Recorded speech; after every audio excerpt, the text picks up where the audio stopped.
अस्सलाम वालेकुम। तो कैसे आप सब? यकीनन आप सब अल्लाह के हुक्म से खैर और आफियत से होंगे। बहुत से लोग मुझसे सवाल करते हैं कि आखिर हमारी दुआएं कबूल क्यों नहीं हो रही। आज तक आपकी हर दुआ, हर ख्वाहिश, हर वो बात पूरी हुई है जो आपने चाही, अल्लाह से मांगी, अल्लाह से दुआएं किए, वो सब आपको मिला है।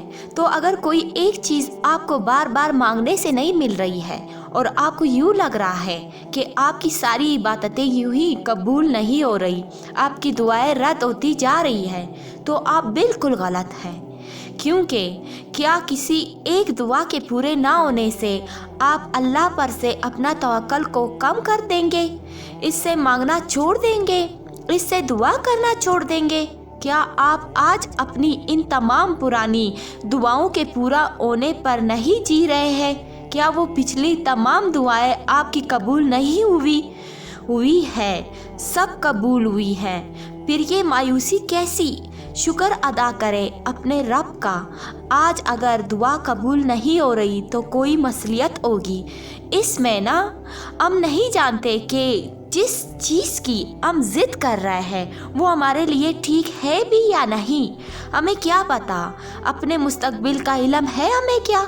नहीं ना। तो वो रब जिसने हमें बनाया है, जो हमारे मुस्तकबिल से बाखबर है, वो कैसे हमारे साथ कुछ गलत होने दे सकता है? बस इस यकीन पर रखे अपना ईमान, वो सब ठीक कर देगा बेहतरीन वक्त आने पर इंशाअल्लाह ताला। आज मैं आयत पेश करूँगी कुरान पाक की, जिससे आपका ईमान मजबूत हो जाएगा कि अल्लाह ताला 100% आपकी दुआएं सुनता है, और ना ही सिर्फ सुनता है बल्कि कबूल भी करता है।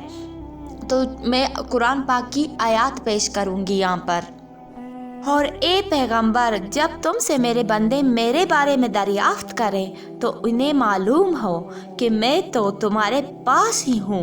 जब कोई पुकारने वाला मुझे पुकारता है तो मैं इसकी दुआ कबूल करता हूँ। तो उनको चाहिए कि मेरे हुक्मों को माने और मुझ पर ईमान रखें ताकि नेक रास्ता पाएँ।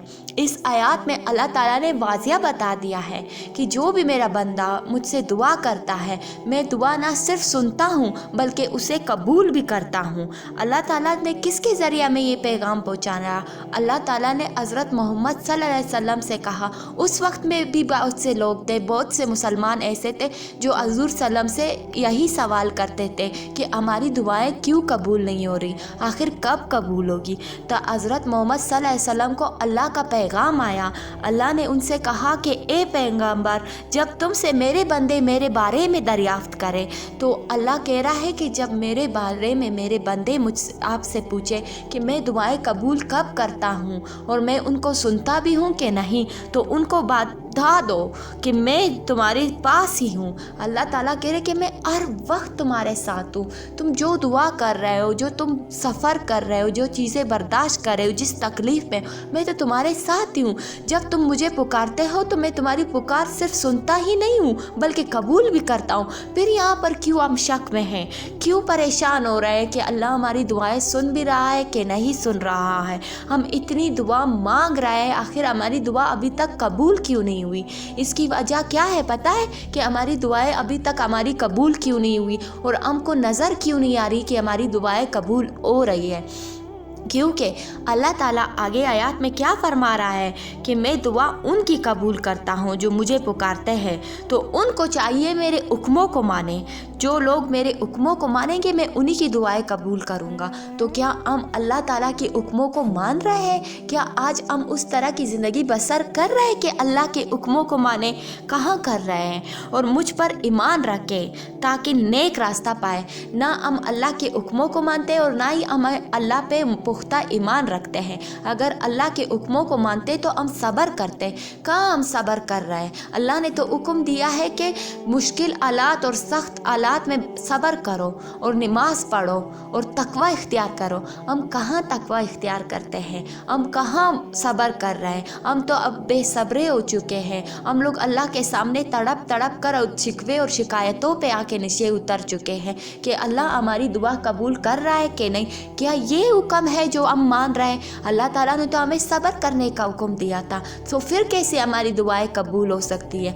अल्लाह ताला ने तो भी कहा ना कि मैं तुम्हारी दुआ सिर्फ सुनूंगा नहीं बल्कि कबूल भी करूंगा, लेकिन मेरी भी शर्त है, जो मेरे हुक्मों को मानेगा और मुझ पर ईमान रखेगा तो वो नेक रास्ता पाएगा। क्या आज हम अल्लाह पे ईमान रख रहे हैं? अल्लाह पे हम ईमान नहीं रख रहे हैं तभी हम बेचैन हैं, क्योंकि ईमान उसे कहते हैं कि कोई चीज़ आप मांग रहे हैं और आपको नहीं मिल रही हो फिल वक्त, लेकिन आपका ईमान हो कि मेरा अल्लाह बहुत बड़ा है और बहुत जल्द मुझे ये चीज़ देने पर कादिर है और मुझे ये चीज़ मिलेगी।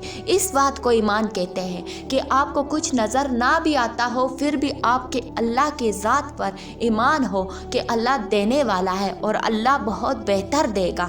इसको ईमान कहते हैं। क्या हम ईमान रखते हैं? दुआएं तो उनकी कबूल होती है जो अल्लाह के हुक्मों को मानते हैं, जो अल्लाह पे ईमान रखते हैं। ना हम हुक्मों को मान रहे हैं ना हम अल्लाह पे ईमान रखते हैं, तो कहाँ से हम नेक रास्ता पाएंगे? तो इस आयत में बहुत गहराई है। इंसान अगर इस आयत को समझे तो वो मुश्किलात से निकल आए, परेशानियों से दूर हो जाए। लेकिन आज इंसान कुरान को भुला बैठा है। वो सोचता है कि बस मैं दुआएं करूँगा और इबादतें करूँगा, मुझे उसी वक्त वो चीज़ मिल जाएगी। लेकिन अल्लाह ने भी तो कुरान में शर्तें रखी हैं ना, इंसान को किस रास्ते से गुजर कर उसे नेकी का रास्ता मिल सकता है। तो सोचिए, कोई जिना कर रहा हो, कोई झूठ बोल रहा हो, कोई सूद खा रहा हो, कोई किसी इंसान का दिल दुखा रहा हो और फिर उसके किसी छोटी से मामलात पे तकलीफ़ या परेशानी पहुँचाए और फिर वो अल्लाह से इल्तिजा करे कि या अल्लाह मुझे ये चीज़ अता कर ले। पहले वो अपने अमाल को तो देखे कि उसने कौन से अमाल किए, उसने कहाँ अल्लाह का हुक्म माना है, उसने अल्लाह की हुक्म की फरमाबरदारी की भी है कि नहीं। उसने कोई फरमाबरदारी ना की हो और वो अल्लाह से दुआ करता हो और अल्लाह मेरी दुआ उसी वक्त कबूल करे। अल्लाह तो कहता है कि मैं दुआएं उनकी कबूल करता हूँ जो मेरे हुक्मों को मानते हैं। तो अभी हमें अपने अमाल पे नज़र रखनी है कि हम कहीं अल्लाह के हुक्म मान रहे हैं कि नहीं। और अगर आप अल्लाह के हुक्म मान भी रहे, नेक बंदे भी है, तकवा भी आपने इख्तियार किया है, तो अल्लाह आगे आयत में कहता है कि जो मुझ पर ईमान रखते हैं नेक रास्ता वही पाते हैं। तो क्या हमारा ईमान इस लेवल का है कि हम अल्लाह की देरी को एक्सेप्ट करें, उसमें राज़ी हो जाए? तो अगर हम अल्लाह की देरी में राज़ी नहीं हो रहे हैं और अल्लाह से शिकवे और गिले कर रहे हैं तो इसका मतलब हमारा ईमान नहीं है। ईमान किस चीज़ का नाम है? ईमान इस चीज़ का नाम है कि अल्लाह आपका हर हाल में सुनेगा।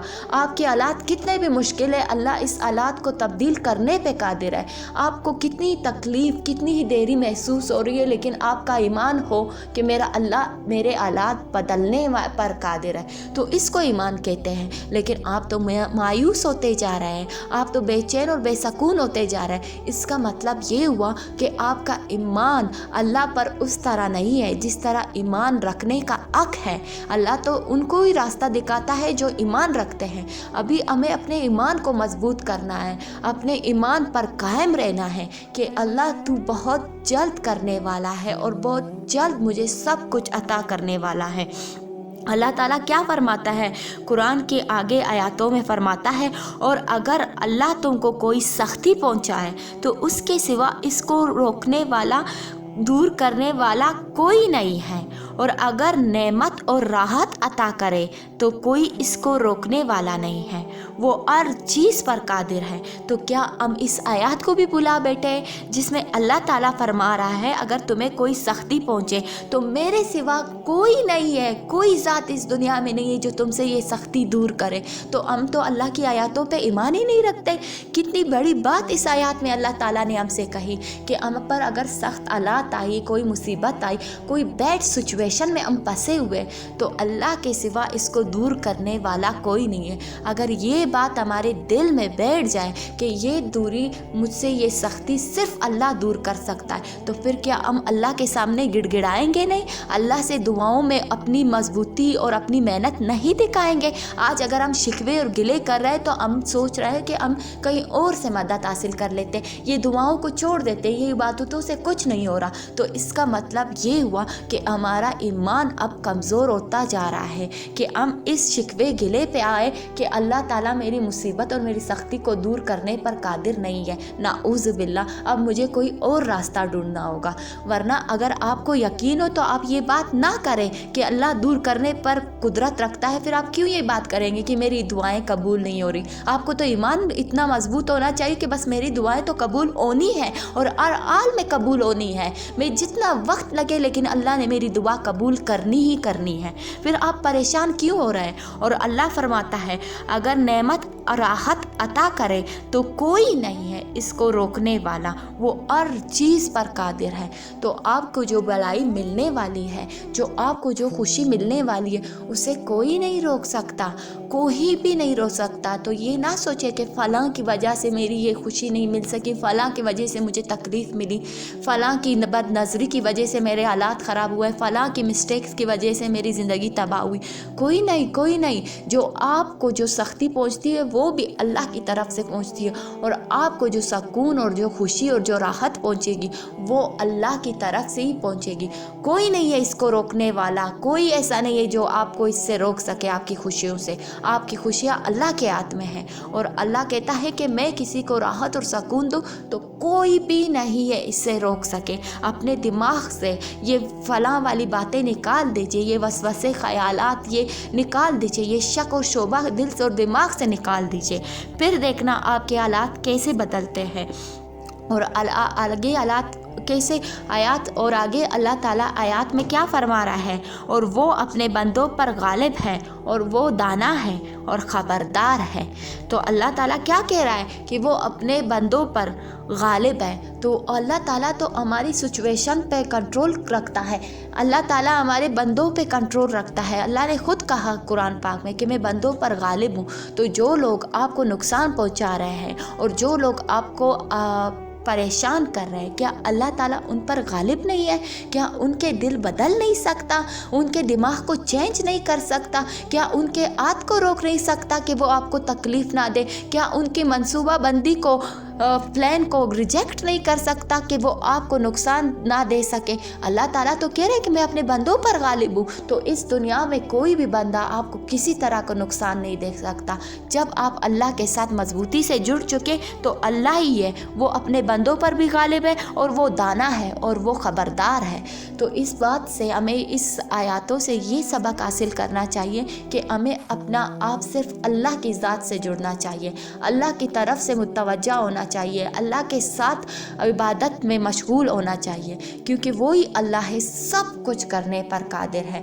وہی اللہ ہے جو آپ کے ہر مشکل ہر پریشانی کو دور کرنے والی ذات ہے۔ وہی اللہ ہے جو آپ کو خوشیاں دے سکتا ہے۔ اس بات کو یقین کے ساتھ دل میں بٹھا دیجئے۔ جتنے بھی مشکلات، جتنے بھی وسوسے، جتنے بھی نیگیٹو لوگ آپ کی زندگی میں آئے تو ان کو دیکھ کر ایک دفعہ ان آیاتوں کو یاد کر لینا۔ وہ بھلا کتنی کوشش کرے آپ کو نقصان پہنچانے کی، لیکن اللہ نے کہا کہ میرے سوا میرے بندے کو کوئی نقصان نہیں پہنچا سکتا۔ تو اپنے ایمان کو، اپنے تقوی کو اللہ کی آیاتوں کے ساتھ جوڑے۔ جب تک آپ اللہ کی آیاتوں کو مضبوطی سے نہیں پکڑیں گے تب تک آپ دنیا میں ڈر کے ٹوکرے کھائیں گے، ہر در پہ آپ ٹوکر ہی کھائیں گے، کیونکہ اللہ ہی وہ ذات ہے جو بندے کو تام سکتا ہے، جو بندے کو سنبھال سکتا ہے۔ اس دنیا میں کوئی بھی رشتہ، کوئی بھی خونی رشتہ یا ریلیٹیوز آپ کو نہیں سنبھال سکتا۔ آپ کتنے بھی ایکسپلین کریں ان کو اپنے درد اور تکلیف، وہ کبھی بھی آپ کو اس کیفیت کو نہیں سمجھ سکتے، آپ کو اس فیلنگ سے محسوس ہی نہیں کر سکتے۔ لیکن وہ اللہ آپ کے دل کی کیفیت کو بھی جانتا ہے، آپ کی فیلنگز کو بھی فیل کرتا ہے کہ میرا بندہ کس تکلیف سے گزر رہا ہے۔ وہ اللہ تو بہت باریک سے باریک چیز پر بھی علم رکھتا ہے۔ تو پھر آپ اس کی اتنی پسندیدہ مخلوق ہے جسے اشرف المخلوقات کہا گیا ہے، کیا وہ اللہ آپ کی تکلیف، آپ کی پریشانی، آپ کی دل کی کیفیت کو محسوس نہیں کر رہا؟ وہ اللہ کر رہا ہے، اور وہ اللہ بس دیکھنا چاہتا ہے کہ میرا بندہ کتنا ایمان رکھتا ہے مجھ پر۔ جب تک آپ کا ایمان اللہ پر مضبوط اور یقینی نہیں بن جاتا تب تک آپ کو راستہ نہیں دکھائی جا سکتا، تب تک آپ نیکی کی طرف آ ہی نہیں سکتے، آپ بھلائی کی راستے کی طرف آ ہی نہیں سکتے۔ اپنے دل سے اس مومنٹس کو، اس وسوسوں کو ختم کر دیجئے۔ یہ شیطانی جو وسوسے آپ کے دل میں آئے، جو آپ کے ایمان کو کمزور کر رہے ہیں، کیا آپ کو لگتا ہے اتنے کمزور ایمان کے ساتھ آپ جنت کو حاصل کر لیں گے؟ جنت حاصل کرنا اتنی بڑی बात है कि जन्नत हासिल करना, क्या वो यूं ही मिल जाएगी?